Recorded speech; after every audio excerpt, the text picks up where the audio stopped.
behind time, but the fanfare signals the pageantry of Parliament carried on today much as it has for hundreds of years, with the Queen outlining the government's programme for the coming session. Her Majesty is not allowed into the Commons. If she wants to know what's going on there, she'll have to watch it on television. From today, she and we can. There are strict guidelines about what the 8 cameras may and may not show.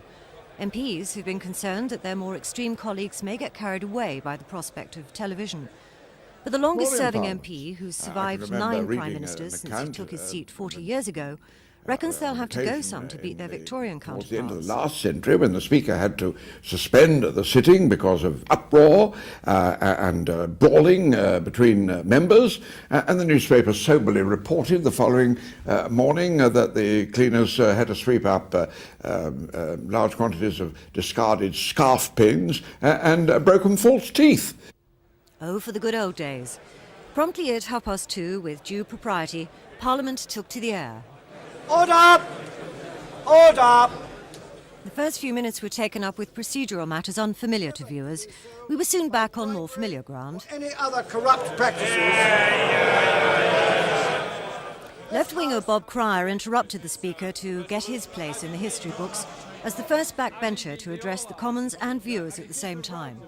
To actually exercise that function of debate. Back on the agenda, and adhering to the Rethian principle that television should entertain and educate, Ian Gow let us all in on how one training company had written, offering to groom him for the cameras.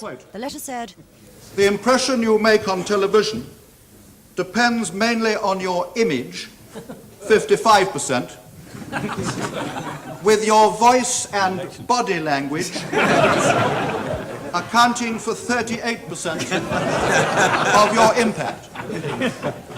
Only 7% depends on what you were actually saying." That was about to be tested when the House got down to business. The Leader of the Opposition let the government know what he and his party think of their policies this session. And we shall employ a special hostility against the bill which the government will use to try to implement what it calls its reforms of the National Health Service. The National Health Service, he omitted to point out that for every £1 Labour spent on the National Health Service, this government has spent 3. The old hands insist TV will never change Parliament. I think it was Winston Churchill who said that parliamentary government is the worst form of government ever devised by mortal man, save all the others. And that really sums it up. And thanks to the cameras, we can judge that for ourselves. Tricia Ingram's Thames News.